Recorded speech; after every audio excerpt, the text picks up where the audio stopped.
Hey Chris, good evening. How's it going? Hey, bud. Pretty good. Pretty good. How are you? Good, good. We're at the end of March. Wow. Wow.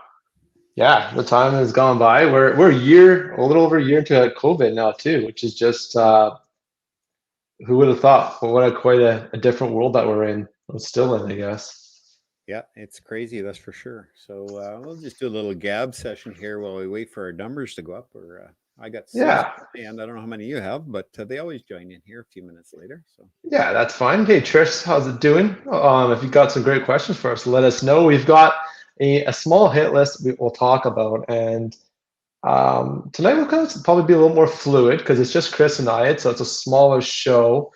Hopefully, we can provide some help out there, some diverse opinions, a different perspective on some problems that you guys are dealing with in your landlording business. So let's do a little quick housekeeping right now. We have a handful of sponsors I'd like to make mention of because they're the folks that help kind of keep this page going.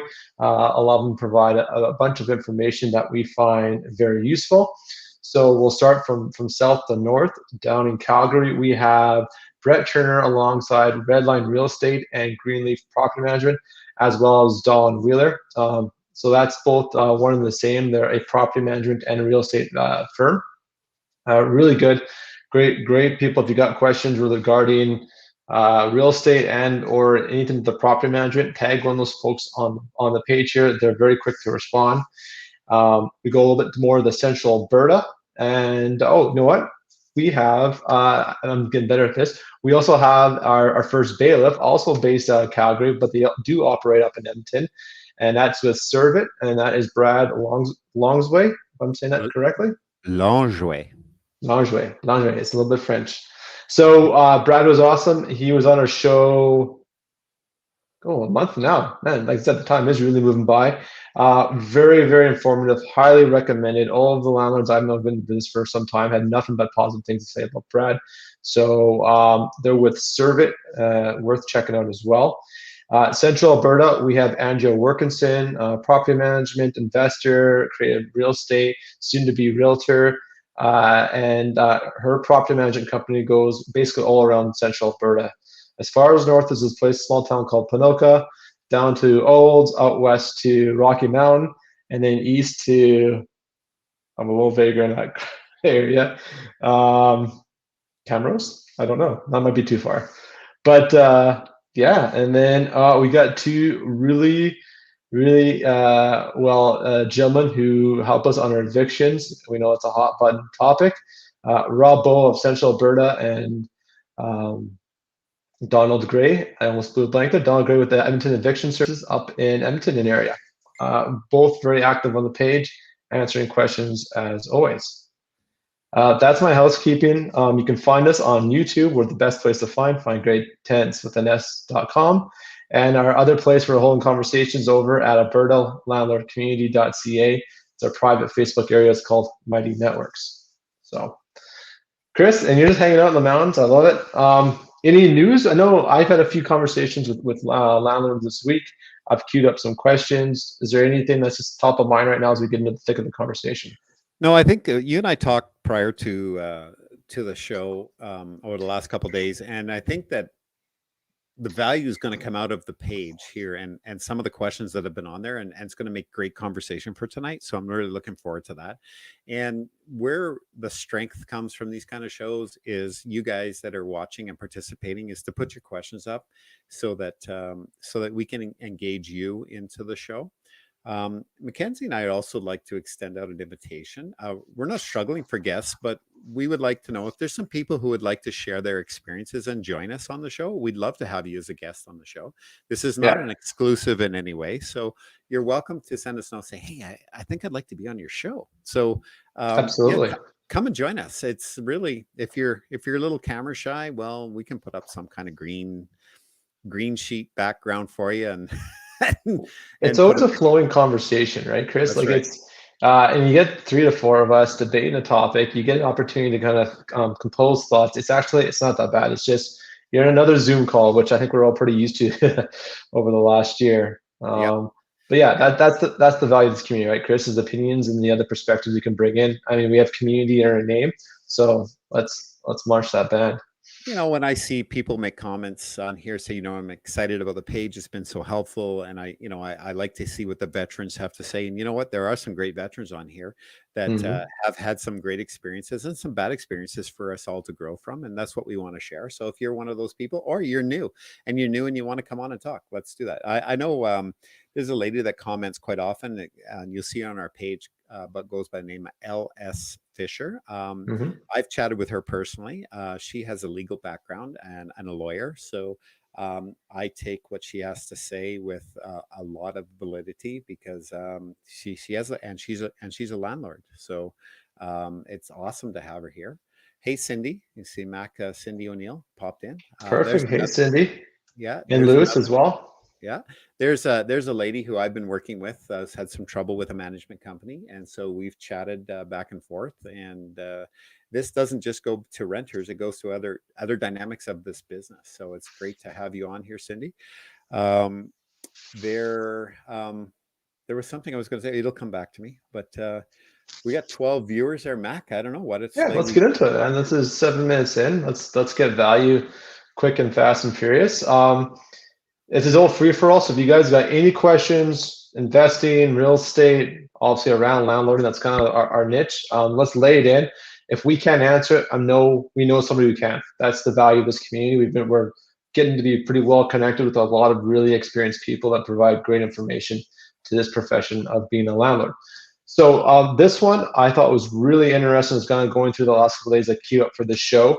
And Corey Young wrote this question. So my renewal for my tenant is coming up on April 1st. That is tomorrow. And I just gone for, he works away. He's in Fort Mac Hospital with COVID in ICU, intensive care unit. Will it make a difference if he just signs it when he returns home, or will it turn into a month-to-month? I do have a take on this, but Chris, what's your legal bone saying about this when you read that question? Well, I don't have a legal background per se in law and civil things. I have my legal background comes from policing, but from that, there's a common sense approach to this as well. And I think Ms. Fisher will argue with Chris. There is no common sense in the law. Yeah, but, you're having a conversation with somebody who has written to you saying that they cannot be there to re-sign a lease. They're not in any physical capacity to do that. And from that, you're also having people on the page say, don't accept any money. Otherwise it automatically goes into a month-to-month. So don't accept any money. Okay. So I'm going to disagree respectfully on that, is that you do want to accept the money, because it is, you don't want to go shy and you don't want to create a problem. You want that income. Okay. And you got bills to pay. So one is you're going to accept the money. And I'm going to say that on this basis is that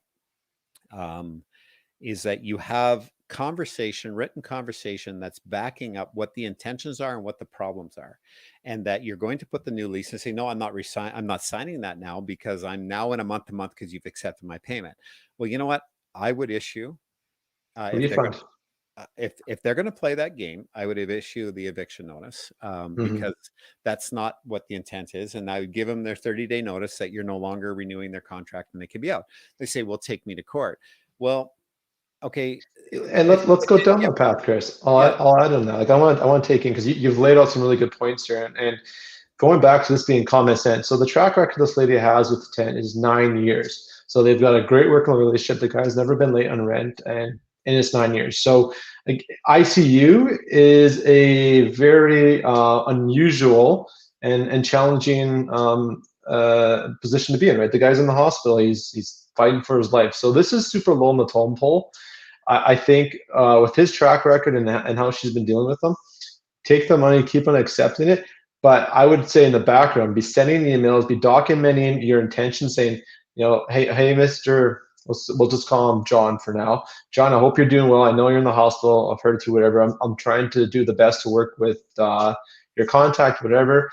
Looking to sign that lease back for your next year's term when you get back. Nothing's changed. I'll look after the property for you. Take that stress away. But you're documenting the intentions. It's going to be going back into another year's term. Whereas if you're like what Chris was saying, if this does go down the legal route, which I highly doubt it, Chris, I know you've mentioned a few times when you go to RTDRS and there's a typo on the lease, they actually use common sense and say, oh, I know this person didn't intend to rent for a day because they got the year wrong. They go and correct it and move on and get to the point of all being in the court or RTDRS. So I don't see this throwing it, sideways, right? No, you're, I think the fact that, and I missed that part, and you said there was a 9-year relationship in this one? Yeah, there's 9 years paying rent rent the entire time. So huge, there's precedence and track record in this point, right? So let's talk about two different situations. We'll talk about the current one where there's a good track record, 9 years, great relationship, carrying on. How is the landlord going to help out this tenant? And like what you said, Chris, accept the money, don't change anything, go look after the property, do your inspections, document with emails saying, yeah, I will sign this lease when you get back. Have multiple emails like delaying that, so there's a paper trail that your intention from the get-go was always renew into another 1-year term. I think that we have to, sometimes this industry taints us a little bit. And I think if you just take a little more calmer approach, I read some of those comments where everybody was kind of reactive. Oh, something's wrong. Something's going to be happening. It's kind of BS. You know what? What if it isn't? Okay. You still have your rent. You have your income. I think that's important. Yeah. And now you'll know in short term that you'll know what's happening in short term. Is there a family member that you can speak to regarding this? If there is, do you have to have a power of attorney? Do you have to have all those things? I don't think it's important if you have a 9-year relationship and it's been a positive relationship, is that you react and create a situation that wasn't necessary. So evaluate it on a case by case. And I'm only responding, and Mac is, to this particular case. You've had a great 9-year relationship. Calm down, work through it, and everything will be fine. You always have the hammer. And you know what your hammer is in this case? What's that, Chris? Here's your $500 rental increase, and here's your 90 days notice for it. Well, what do you mean? Well, you didn't get into a lease, so would you like to sign a lease? Because then I can guarantee your lease payment would only go up $50, and here it is now. Yeah, absolutely. So what Chris has laid out really well there is, folks, if you're kind of new to this, and some of you folks are stuck to month to month and you want to get back into that term lease, which we definitely say as an advantage in Alberta, you want to be in a term lease because it gives you more power, more cards to end an undesirable tenancy if it's not working out. Whereas if it's month to month, you've given that power over to the tenant to choose when they want to exit out of a lease, and then you only have certain situations where you can get out of that lease. But back to what Chris said, if you are going into month to month and you haven't done a raise in Alberta in the last 365 calendar days, you're allowed to do a raise. You give them an option. Hey, if you want the flexibility of being month to month as a premium you're going to pay for, take this $250, $300, $500 raise, or at market rates, I'll lock you in for another year contract. What would you like?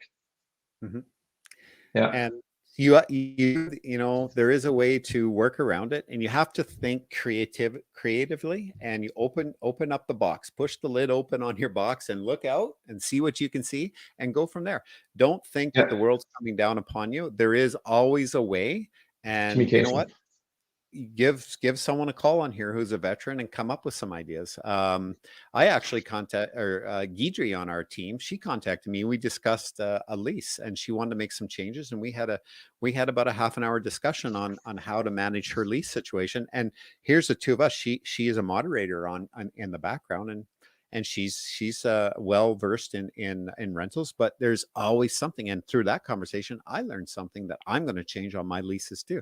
So there's always change, always good things that come through talking.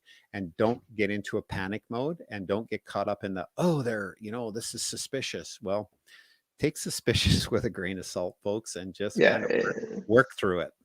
Look at all the detail. And like I said, everything comes back to great communication. Really solves everything. Let's take this a different angle, and let's say this is a scenario where there is no previous history with this tenant, or there's, it's a short lease, maybe it's only 6 months, or maybe this is just their first year. I guess there still would be a bit of a track record. So if it was more of a negative situation where there's multiple red flags or just kind of unknowns up in the air, maybe some people are suggesting not accepting that rent might be a smarter play. But you know what? You can accept the rent, and you can always take that e-transfer when you receive it. You get that email confirmation. Reply back to that email conversation saying, "I've accepted this on condition for your next 1-year term." It's that written documentation. If you make that paper trail, it's going to hold up in court because hearsay doesn't go anywhere. Yeah. And Bill Biko, when we've had him on, what's he say to you and say to all of us all the time? And it's great advice. You start to build your record of your transactions with the person. That doesn't mean money transaction. It means your communications, all those things go into a file. And interactions. And you know what? Print that stuff off, make a nice little file folder. Everybody should have a file on their tenant, and everything goes in there. Then the one day when you need it, it's all there. The paper trail. Yeah. So I mean, for me, I don't print off things because that's not my style. You're a yeah. So the communication comes through phone calls, comes through text messages, and comes through emails. That's basically the 3 channels. I don't communicate with my tenants through social media. So I back up those channels, and I can easily go to them and start compiling a timeline if something start going sideways, which I have been down that track. So, all right. And Trish is just saying this page has been great for making my lease more bulletproof. Yeah, I've picked up some solid tidbits along the way. So let's jump into another question. We definitely gave that one good breathing. Let's go into. I'm just going to keep going up backwards here. So. Oh, Corey again. No, this is the same question. Yeah, that's the one. Oh, it's posted in 2 different places. Okay, too funny. Okay, cool then. Okay, Austin asked here. Hi everyone. I'm looking to rent out my mother-in-law's suite of my house, and while messaging some friends to help me move, a good friend offered to rent for me. I've known him for 15 plus years and trust him, but also I know that renting to friends or renting to family can turn out badly if done wrong. What would you recommend to do beforehand to ensure that all bases are covered for both parties? And oh boy, I can learn from experience, not once, not twice, but probably 3 times. And I've come out on both sides, good and bad. So I don't know, Chris, do you have any experience renting to friends and family? No, you got this one, bud. Go ahead. Oh, you're a smart boy. Okay, that's good. Well, first things first. There's a saying: the best way to lose a friend is rent to them. It is like that. If you want to lose a friendship or end a friendship, rent to them. So I've done this. The first time this is where I wasn't really taking landlording serious. I had a condo. I wanted to go travel 3 to 6 months, and I had a buddy that just needed a short-term place, and they would go rent it out. And so I said, sure. We had a lease. I found some lease off the internet, or it might have been Law Depot. I can't remember at the time. And what I got burnt was different level of expectation. So they just got a cat, and I was like, okay, I wasn't also familiar to what cats can do. And in the end, I had to cut out in a closet where they had the litter box. I cut out 16 inches of drywall, almost 1.5 feet all the way around, cleaned, and it was a lot of work for just it was. And I'm so friends with this person today. They're really good friends, actually. He was a groomsman at my wedding. But the challenge was what I thought would be very clean because we're good friends. We know each other well. Some of the details I don't know about the person's life. We actually had different expectation, and that's where the conflict came about. And while there was some documentation at least to cover that, I couldn't even think of every possible situation. So we came up to those things. So if it's a tough one. If you, with experience, I mean, with time comes experience. You're a little more informed, therefore you document better expectations up front. But it's tough if you're new in the business to really do that well because you don't know what you don't know. So that's kind of the challenge here. But if you really want to rent to a friend or family, get a documented lease, and probably is having very timely conversations and ask. I always like this kind of negotiation tactic is I throw the question back at them. Hey, here's the problem. This is going to cause damage, or this doesn't work. What do you think is the best solution that we can work together on, or how do you think we can best solve this problem? Let's say it's dog poop in the lawn, right? For example. and throw it back on them to define what's fair and reasonable. And when they come to that decision, they're more likely going to buy in and follow through because they've actually picked that answer or solution. I'll slow down my rambling. Chris, do you want to add in before I go to my next story on the same subject? Yeah, I'll just add in here, Don. Those who don't know, Don, and for the newbies that are watching, Don Gray, one of our eviction specialists. Please do Edmonton Eviction Services. Edmonton Eviction Services. So please do reach out to Don, and if you need any help getting someone out of your property or you're having some difficulties, Don is one of our page sponsors, and with Edmonton Eviction Services again, and he is always there to help you out. I'll say, you know what? If you're going to rent to a relative, make sure you know what you're getting into, and you do put a contract in front of them. You do have it laid out, and make sure they understand that business first, relative or friendship is second, and make that very clear to them that you want to preserve the relationship, family or friend, and that you will treat them exactly how they treat your place. And you say, you know, ask them, do you sure you want to get into this with me? Because if this and this and this and this happens, just know that I will be keeping your damage deposit. And oh, by the way, take a damage deposit. Like, hello, whoa, just because they're family, treat it like a business, people. Extra documentation with family. Because you guys know each other so well and friends, you need that extra layer of documentation when things can and do go sideways. Like Don says, don't rent to relatives or friends unless you like pain. So my second story, I got my second investment through family with the caveat that I rent to a family member. So me being gung-ho, I took that full bore blindly, and it ended up being one of my more challenging rentos. It was really silly expectations and how I was getting messaged from a family member to look after things where most people would go and, you know, fix the leaky valve in the toilet themselves. So things like that. There's just a lot of small things. It got really nitpicking in the end, and it did make the relationship a little more challenging. So I think the summary and the both takes on it. It can be done if you are clear with really good documentation and a lot of expectations up front for most possible scenarios that you can foresee. Now, the caveat here is you can't foresee everything, and something's going to happen where you know this person really well. You're going to have to think they have the same expectation of you about maybe cleanliness, lawn maintenance, or something, and they're going to end up not doing something to your satisfaction, and that's where that conflict comes in. Is how you handle it. But you know, communication and documentation can get you through it. It can be done as well. So I've had another situation where I rented to someone I knew, and it worked out well. We had him in as a tenant for 18 months. It was someone my wife worked with. So kind of friend, kind of not. I guess there's a little bit more of a space. We rented a basement suite. We were on site, and it worked out fine. So yep. We got 6 comments queued up. I haven't seen any of these yet. So Chris, do you want to add anything else as we kind of wrap this up? No, let's bang off as many questions and answers as we can tonight. That's because I love these shows when we field the questions from the page. These are exciting. Okay, I queued up a live question. Can you give this Facebook user a face and name? While you're doing that, I will. Go ahead. Sure. So someone's asked, we need to give 24-hour inspection notice for Saturday. Would there be any issues giving a notice on a holiday? Nope. It's 365, 24/7. You require 24-hour notice. At the actual time you need entry into the property would need to be reasonable. It can't be from like 10 to 1 a.m. or anything like that. That would be the caveat there.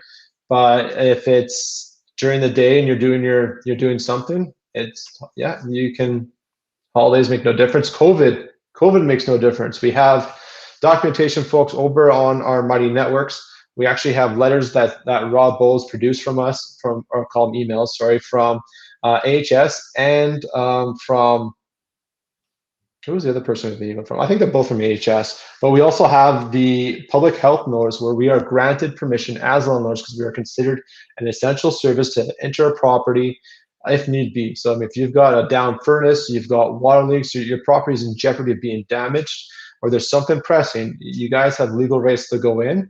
And if the tenants aren't comfortable, they can make their own what's the word I'm looking here for, Chris? Their own terms. They can make their own necessary requirements to make the situation work. They can step outside. Everyone can wear, of course, wear the proper PPE, hand sanitizer, all that stuff. But you guys have full legal access to access your properties at any time. And that question came from Kelly Smith Morkin. So. Cool. Thanks, Kelly, for the question.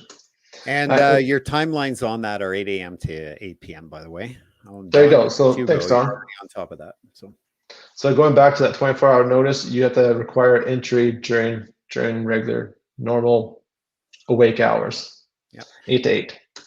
What's our next question, Mac? All right. Queued up a bunch here. So we jumped through those two. Let's try this one. Linda, I had a question. If you notice that your tenants are not keeping the place up as expected and it's still a long time before the lease ends, is there anything you can do other than talk to them? And Linda's talking about a dirty house, just not very clean people. This is probably one of the most common problems. You walk in and something's not right. There's just stuff everywhere. There's dog poop all across the yard. The dishes piled up. It's just really dirty. Perhaps it even smells a bit. Chris, I know out of your experience you've crossed this before. How do you handle this? I know I've slipped on this a lot, and it comes back to it's not what you do when you discover it. It's the follow up. I think is really the key on this talking point. So messy house. How do you deal with it, Chris? Well, I think it's important that you have this somehow defined in your lease of what your expectations are. That gets from the get-go, because then you can fall back on some form of substantial breach if it comes to where you need to evict. You're going to get a letter of expectation out to them as to what you expect and what needs to be done, and you're going to put a timeline on it. That's important. This needs to be done by this date.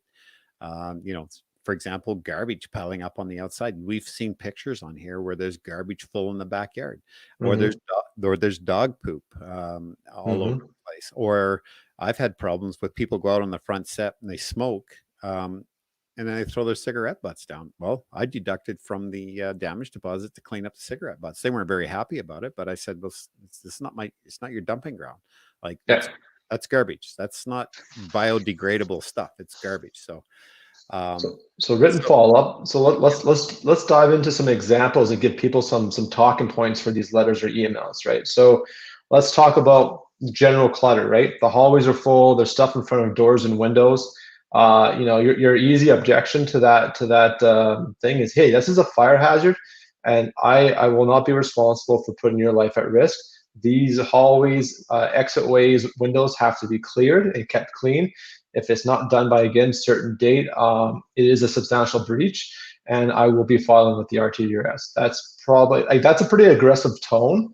So, maybe you start off with a couple of written warnings, say, hey, for your safety, please remove the debris from the windows, from the doors, so you can properly exit and leave the property. This has to be clean. And go from there and say it's a safety issue. Chris, how would you tackle garbage piling up in the yard? Oh, to me, that's just total disrespect for themselves. Never mind your property. I would send them note. Garbage is to be cleaned up and have it done. I give them probably 3 days to do it. The garbage truck comes once a week, so either that or take it to the dump. And if it's not done, I will clean it up, and you'll be charged. If it's not done within the timeline that I've prescribed, they'll get a second letter saying that you have 2 more days to do it, and you'll be followed up with an eviction for substantial breach. Now, the substantial breach should be written in about keeping the properly clean and tidy, just from general day-to-day use, and presentable in a manner that it was received or comparable to. Yeah, and I'm going to flip that back. I'm seeing some comments coming here. Thinking back to the garbage one, especially if it's in public display or you could be seen from the alley, that's a bylaw. It's a complete bylaw, but you can't leave garbage on your property. I'm sure every municipality has some sort of bylaw for it. Say that's a bylaw breach. Again, you can't be breaking the rules of local law and jurisdiction. I will get this cleaned up, or you'll be fined, and I never will be calling on it. So Chris, you threw something up there. So this is from Kathy. She says here, I think there could be a gray area if it's enter an inspection on a worship day. Okay, so one of your lease on the new lease that I'm using now is I actually have it. Please identify your day of worship. And if they don't identify day, I ask them to put it in, put a line or something through it showing that they don't have a day of worship. Then that just becomes a normal business day at that point. Yeah, I get it.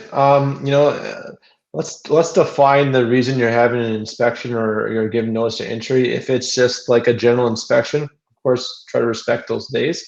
If it's like you think your hot water tank's going to blow, I'm sorry, I'm going to go in because I've got to maintain the integrity and the structure of that property. And minus 35 out there in the winter, and you found out the heat's given out, or you're going by, you see the windows open, you're going in right away with reason. So, Don's talking safety and fire hazard. So good, that's another good reason to add into the different kind of expectations. I'm going back to the last example that comes to my mind is dogs, animals, pets, right? And feces in the yards. If they don't pick after the pets, it can ruin lawns. It needs to be maintained. So you could just say, I expect the lawn maintenance and landscaping to be done, snow removal as well. Again, slipping and safety hazard. It's pretty easy to come after people for that and again, come back to giving the deadline and following up letters. And unfortunately, if they're not following through, and another way because I hate micromanaging. I don't want to do that. I just want people to do the right thing, look after the property. I'll make sure the property is maintained well, hot water tank, all that good stuff's in working order, and carry on. If you don't want to drive down the property, it's something small. For example, I had a tenant who got a cat, and I reluctantly approved it, but they had the litter box in the bathroom. I said, no, it has to be in the utility room, in the middle of the room with a covered dome so they can't kick and spray outside of the box. And they have to have a mat on the floor because I just don't want that. And they had it in the bathroom. I came back twice and it was still in the bathroom. So I said the second time, I said, here's what's going to happen. If you guys don't go and move this into the utility room, there will be damages. There'll be a damage. I'll be doing deductions off your damage deposit, and there will be a substantial breach, and I'll start filing that for the eviction. And I'm serious about this. But I said I didn't want to go back and check again, so I wanted them to send pictures. So now they did send me pictures. Sure, could they have gone and moved it back after? Probably, but I did have a contractor go through this week to do some work for me, and I asked him to actually take a look for me on my behalf, and he sent me a text saying yes, the litter box was moved into the utility room. So there you go. Yeah. What else we got? Okay. Trish is asking a good question here. How do you write up cleanliness on a lease?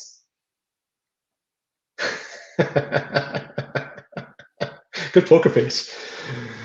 That could be a whole conversation on a deep dive with a bunch of us on a Zoom call, because you want to put measurable, you want to write it in a very measurable way with metrics, but at the same time, you got to keep your lease concise, because if you write 30 pages, it just gets messier and messier to hold up, and if you ever get pulled into court. So I think a key word here is that the residence must be kept within a reasonable expectation as to how it was received.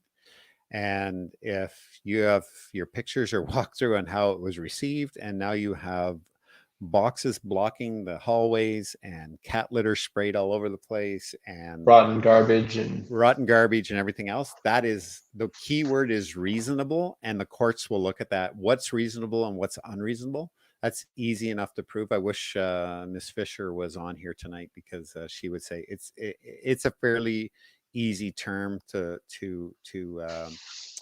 prove what's reasonable and what's unreasonable, and to show and to demonstrate the mess that is there after the mess that's there now that they've taken over versus what was there when they received it. It's pretty much a no-brainer. I think probably the more bigger takeaway is, one, obviously make sure some line of being reasonably clean is in your lease so it's enforceable. I think the second takeaway is communication and expectation setting from when you run into a conflict with your tenant and the property is dirty, to emails and follow-ups and saying, this mess in the yard needs to be raked and clean. The hallways have to be clear and vacuumed. Prolonged dirt in the carpet will actually work like sandpaper and break it down faster, causing more than normal wear and tear, which will result in your damage deposit being deducted from. And always come back to, I hate having a penalty-driven motivation conversation where you're threatening to do something. So I always like it when I can angle the conversation to their benefit, i.e. safety, fire hazards, all those kind of things. But if I have to, explaining, like for health reasons and probably again to save on the carpet from wear and tear, you need to keep it vacuum and clean. You can't have it dirty. So. Hey, Don, I'm not sure what KU clean means, but I like, maybe you can clarify that. But Mac, I'm going to pick up on something you said about penalty driven. When you think back to your school or your parents, whatever, it seems to be a human behavior. If you don't do something, there's a consequence. If you don't eat your supper, Yes. you don't get dessert. If you don't pass the ball properly, you get to do push-ups. If you know what, if you speed down the highway, you're going to get a ticket. It's like, it's a human thing to take advantage of something, see how far you can push, but yet then there has to be a punitive process to change the behavior. And you know what, it's disappointing, but when you think about everything back of all the things growing up and where we are as a society, we have laws and you're penalized because behavior has to be changed. And I mean, so another way to look at, like, for example, paying rent on time. If you don't pay rent on time, there's going to be late fees, possible evictions. There's the big stick, the penalty that you're waving in their face to promote good behavior.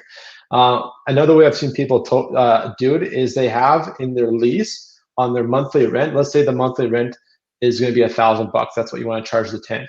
You'll write up in the actual lease, it's $1,200.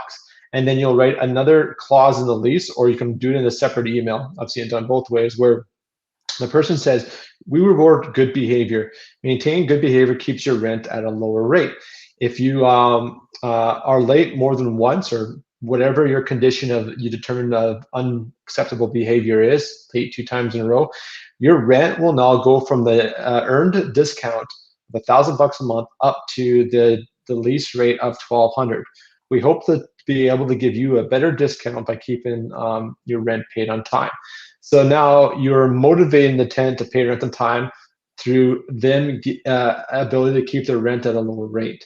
So there's a positive way of doing it, but typically it's usually the stick baton side of the equation that we have to work with. So Lewis sent this question. I've heard before comments about having separate agreements for utilities instead of adding them up to the rent or splitting them up between up and down.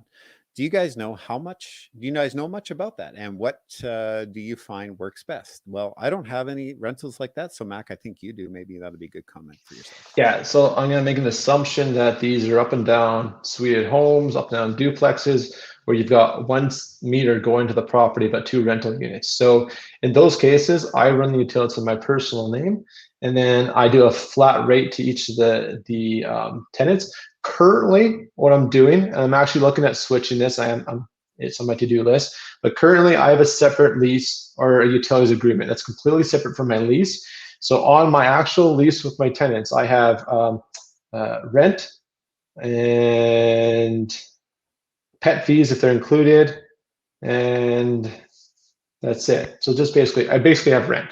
And then the utilities are on a completely different contract. And basically my contract says, Mr. and Mrs. Tenant, if you are I'm going to bill you based on usage. So if your rate spikes above normal usage, then I will give you a 30-day notice, and you'll be increased to cover that difference. So basically, even though the utilities are in my name with the utility company, I still treat the tenants as if they're paying the utility company. So if because I want the motivation of keeping their utility costs down by turning off the lights. And that's how I've structured my utility contract. And if they don't follow that, then they can get raised on a 30-day notice. And the reason why the utility, this is why I think about it now.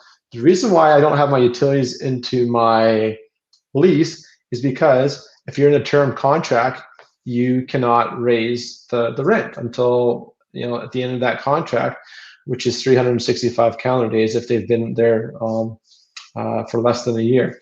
But I'm trying to see if I can word that with that flexibility of dealing with the variance, because of course utilities isn't something that's stagnant pricing. It fluctuates depending on usage and cost and supply and demand. So I'm trying to find a better way to word that contract so it's still upholdable with court and RTDRS.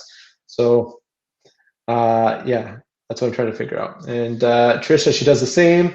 And then I guess I did bang on the head for what Lewis was talking about. So yeah, I do manage them separate. And now the flip side, why this might not be a good thing to do, folks, if you guys are still in the building phase or the acquisition phase and you want to acquire more properties, by not having the utilities included in your total rent, some banks, you can give them all the paperwork, and I do that all the time as well. I give them my lease, my utilities agreement, all that stuff that shows the total amount I'm getting for rent, plus my deposits into my bank account.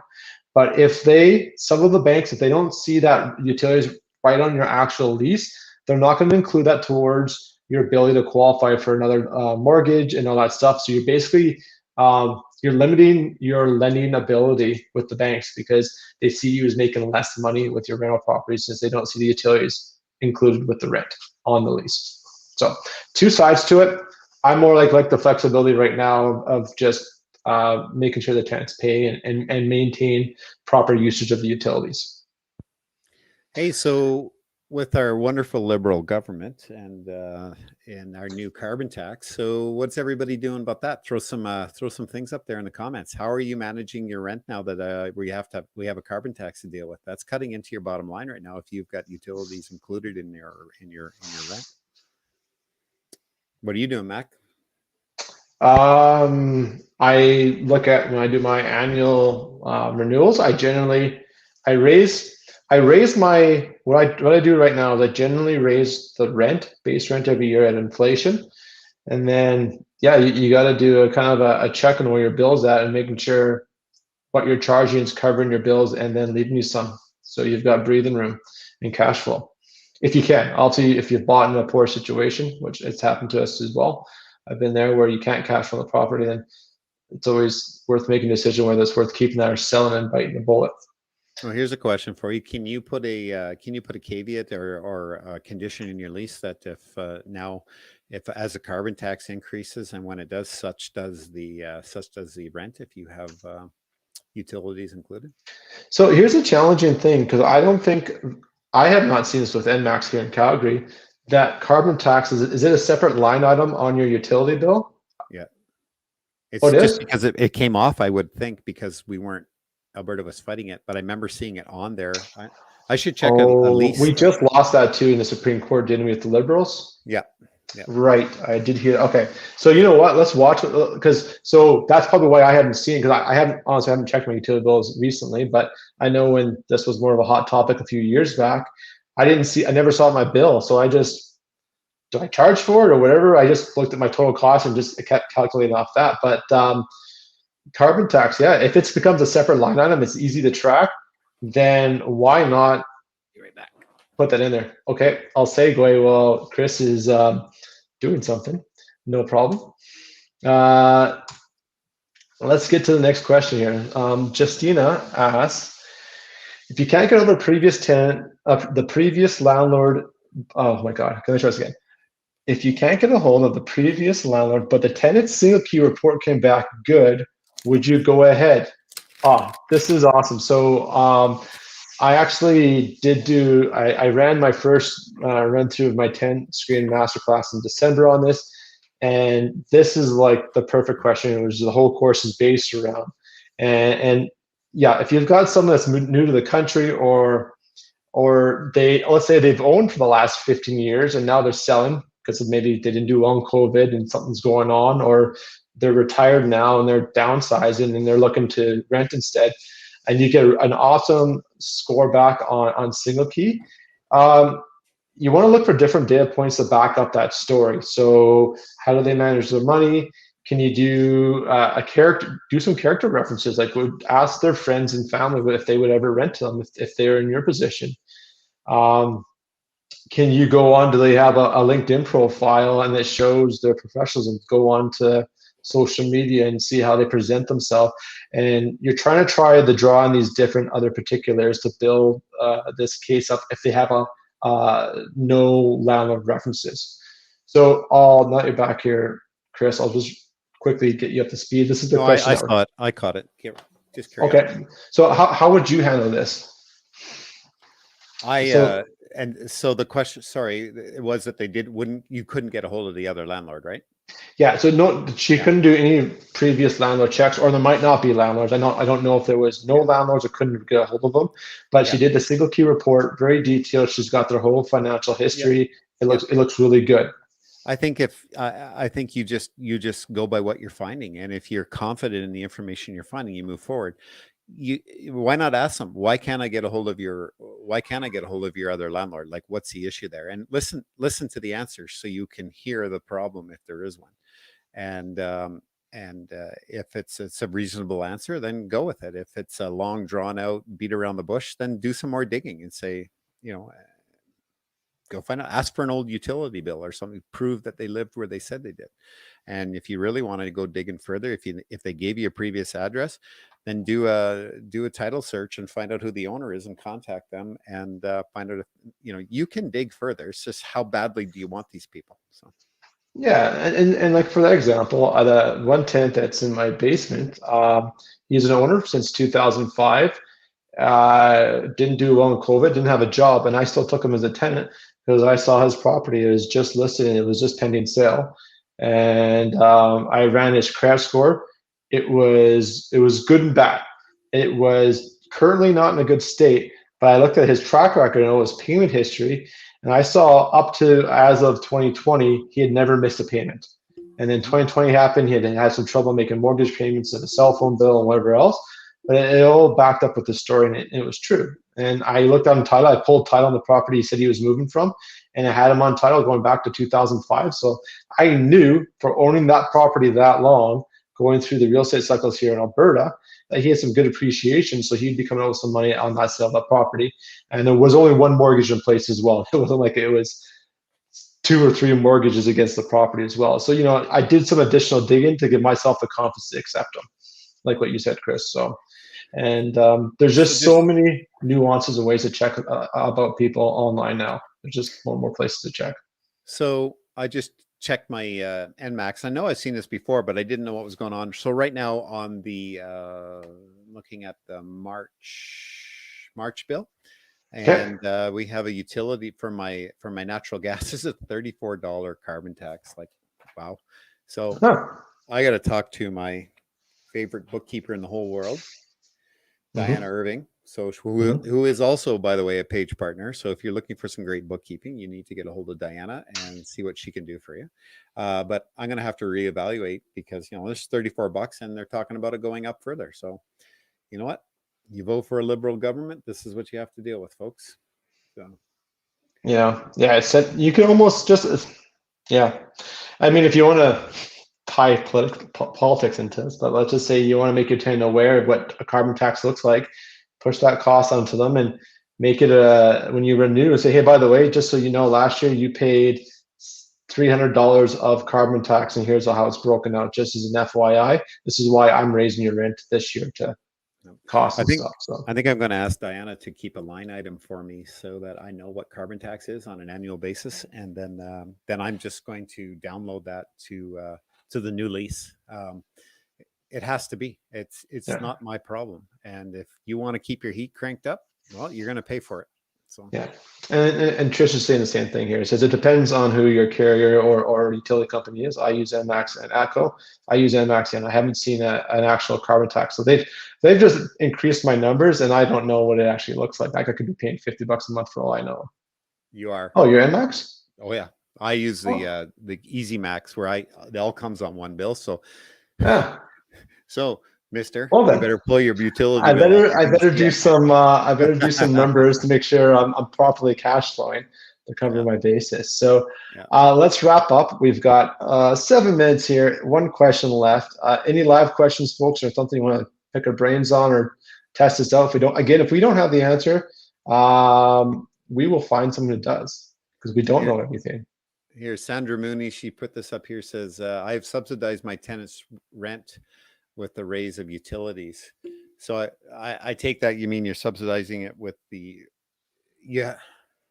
I would say Sandra, a lower rent, so it's probably at market or slightly lower, her rent, but then she's charging just the difference on the upside in her utilities, right? So if she's only charging $1,000 and maybe her utilities is $200 a month, you might be charging $230, $250 a month, something like that. Is that how I would read that? I'm not sure what she meant. Maybe she can clarify it and we'll come back to it. Here's a question from Gord Lies. He says, I've been including the carbon tax on the monthly bills for utilities. I assume in the messaging to the tenant. What's that? Well, I'm assuming, so Gord's probably mentioned, I've including the carbon tax on the monthly bills for utilities when he's talking to the tenants, so they understand that they're paying for carbon tax. Yeah. Or that there's been a raise. So Wilma asked a question here. Oh, you clicked it together at the same time.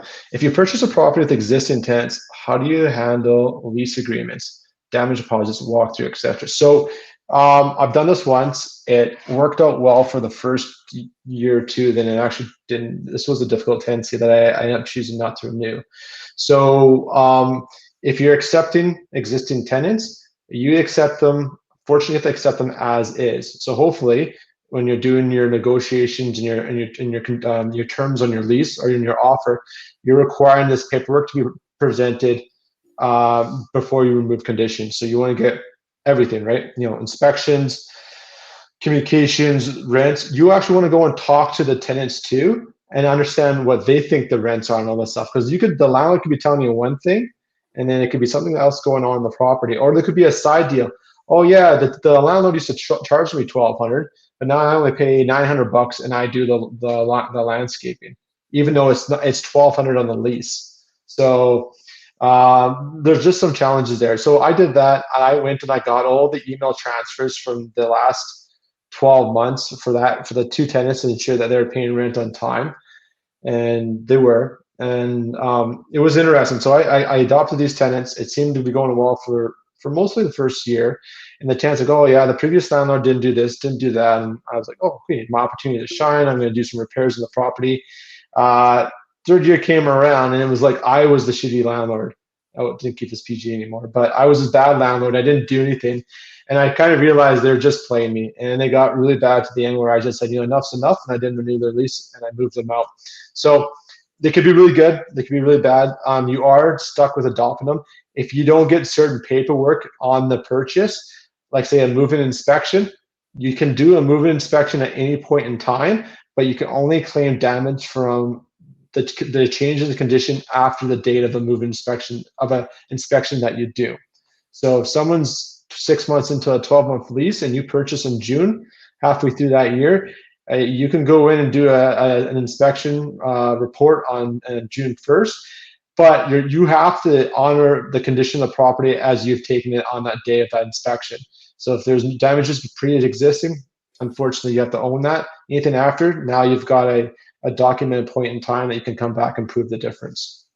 Something I did when I purchased a property was having to have the renters that were there, and they were on a month-to-month. So as part of the condition of the sale, is that I asked that the current landlord issue a 90-day notice for a rental increase. And start the ball early. Yeah, I did. And they had to give them that notice. And so basically, I think there was 30 or 60 days to close or something like that. I forget the exact situation, but I'm already got my 30 days under my belt at minimum. And so I just have to deal with that. But then here's the great thing. Again, this is about being strategic in your business. Let's say you had that landlord to give them, and you've confirmed that there's been no increase in the last 365 days. So you give them, say, for argument's sake, for this show, $200 increase. But then you go to them and say, look, you know what, if you sign this lease, I'll make it a $50 increase. Because again, what we went back to early in the show, Mackenzie says, you make it a premium. You want a month to month, you pay for it. If you want to go a lease, okay, this is what it is. So again, it's about being strategic, and it's about being innovative in how you want to run your business and keep those people dialed into how you Totally. like to run your business. And Chris, what you did there really well, I like, is you made that a win for them. You start out, if we have to go down this road, it's going to be a $200 increase.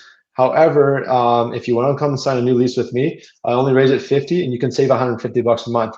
To the tenant, instead of seeing a $50 increase, they're seeing $150 savings, and that's a win in their perspective, right? So that's a really good way to position that change to the tenants. You know what? Another condition is maybe you make the condition, or not condition, sorry, a term would be that they have to sign. Each tenant has to do a single key application before you accept the offer. And if you don't like anything you see, boom, don't you tank the deal, or you go back and do a counter offer and ask for the tenants to be removed from the property. So why not do your due diligence on those tenants as if you were taking them off the street and make them fill out your application process. Right. So Kathy, thank you for your comment about our show and the group. Yes, we this group we've pushed hard, Mackenzie and I, and the two ladies behind the scenes, Trish and Guidry, to make sure that this dialogue on this page is informative. And it's funny when the nitpicky starts and the personalities, it's great. As administrators, we have the magic button is go end commenting. And you know what? We want you guys to stay positive. If somebody's writing something, just put it up there. Say, well, why would you do this? Rather than starting off with a challenge, start off with, hey, another great way is to do it is this. It's all about the choice of words and how we build ourselves as a team. And I see this community as a team, not as a controversy, not as a rant and rave, none of that. So let's keep working. I'm very proud of what we've done, Mac and Trish and Guidry. We've created a great environment. So thank you for that comment. It's nice to hear that you're happy with it and you're learning from it. So absolutely. I want to touch on. Let's put up this one from Leanna George. We're almost at the end here, but I love. And I got one more question queued up too, Chris. So we'll see if we can hammer these two out for folks. So it says, I read the Landlord Tenant Act that move-in inspections need, that's the key word, to be completed a week before or after move-in. Is it different when you inherit tenants? Okay, so this week thing is a minimum and a maximum thing. When I do my move-ins, this is how I do it. I go there, I go with them, I hand them the paper. Gotta get my hand of the paper and the pen, and I say, guys, go do it. I said, you write down every single thing you find. And I said, and don't shortchange it. I said, if you see a little check mark or something, you write everything down. And I said, and I'm not going to hover. I'm not going to hover speeding you up. I said, I'm here. I have all night. You take your time and the two of you go have a chit chat and you pick this place apart. And you know what? When I go to court, that is the same practice every time that I can give to the judge and say, my practice is this. I don't hover. I hand them a paper, I hand them a pen, and I encourage them to write down every single thing that's there. If they find something, I'll either fix it if it's bad, or I'll acknowledge it that it's there. And they've had the opportunity to do it stress-free. And I do it with them at the house. I don't do this week after, week before. If they want to give me a damage deposit, say on the 28th of the month prior that they're going to move in on the 1st, well, we'll do it on the 28th prior. If I've got the damage deposit, and then you know what? That's fine. I know they're coming. So. And I can add a few things, and I like that, Chris. I do a little bit differently, but one thing I learned was I still allow people up to a week after they moved in. If they noticed something they missed on the move inspection, I said, send me an email with photos, and I'll just include that email as part of our move-in report, and I'll include it as well. So there, again, no pressure, no stress in the situation. I'm just here to capture exactly how the property is, so we have a fair representation when you leave. And that's always gone over well. What I do during the actual inspection is I, again, love documentation. I have a GoPro video going on one hand, and I actually have, I'm taking pictures everywhere as well. So I probably will finish out with a quick paper summary. I have a video of my move-in inspection, and then I have 30, 40 photos throughout the house for anything and everything.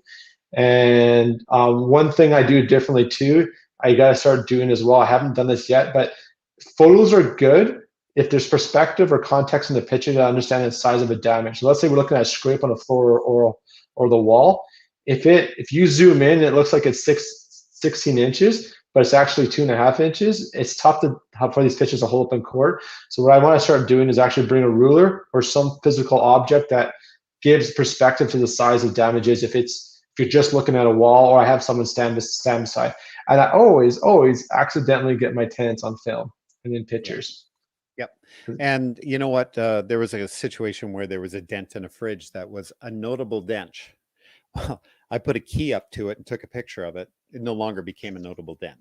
Like it's just a dent in a used fridge from a previous tenant. So So anyway, we got one more question. You can't get away yet. Okay. And then we're a little over an hour. Moly. Well, it's not a question. Actually, this is a shout out to a senior, well-spoken landlord's been around for some time, Doug Williams. He's a friend of mine as well.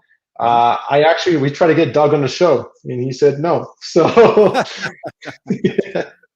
Doug is doing some very cool effort right now with his MLA about getting better legislation for us landlords in Alberta, chasing after essentially deadbeat tenants that owe us thousands and thousands of dollars in judgments. So he's been working with his MLA to. I just want to give you. I want to spread awareness. That's the whole point of sharing this post with you guys.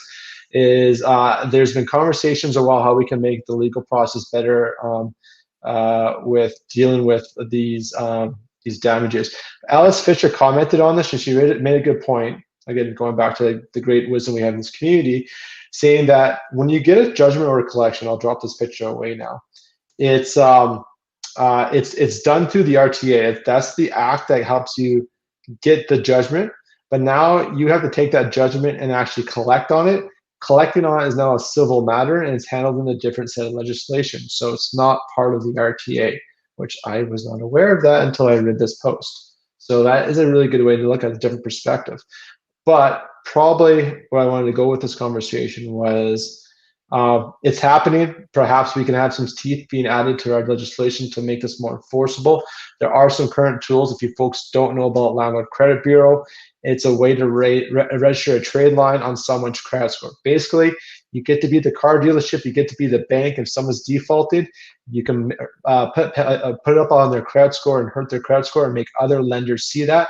Therefore, they can make a decision whether or not they're going to lend to this person. And also, when someone owes money and there's a hidden trade line that has a negative, it doesn't look good. It makes it really challenging for them to get other products and services that they need to move their life forward. Here's the thing about the Landlord Credit Bureau too. If you have somebody skipped out on you and they got a couple months worth of rent, you don't need to have a judgment against them to register with the Landlord Credit Bureau. You can get that up right away. Boom, boom, done. And it has to be documented in your lease. There's the caveat that Chris is talking about. Yeah. So now you've got the rent up there. Now you want to go after them for any damages or any other fees. So now you go and you get a judgment against them. So now your $2,000 worth of rent also includes another $500 to another $1,000 worth of damages and other fees. So now you have a $3,000, $3,100 judgment. Now you'll put the judgment up there, and now you have supporting documentation. So and now you got 10 years worth of collection. So if they ever want that new truck or car or snowmobile, you've got their attention really quick. And Gord Heisler, if you're watching, I'm sure you can make a comment that he's been very successful. Thousands of dollars he's collected already just because the Landlord Credit Bureau became a partner of this page. And Andrea Workington also, she's been successful. So within 48 hours of him signing up, or maybe in one day, he got $700. Yeah. So it works. So there you go, folks. That's it. We'll wrap up.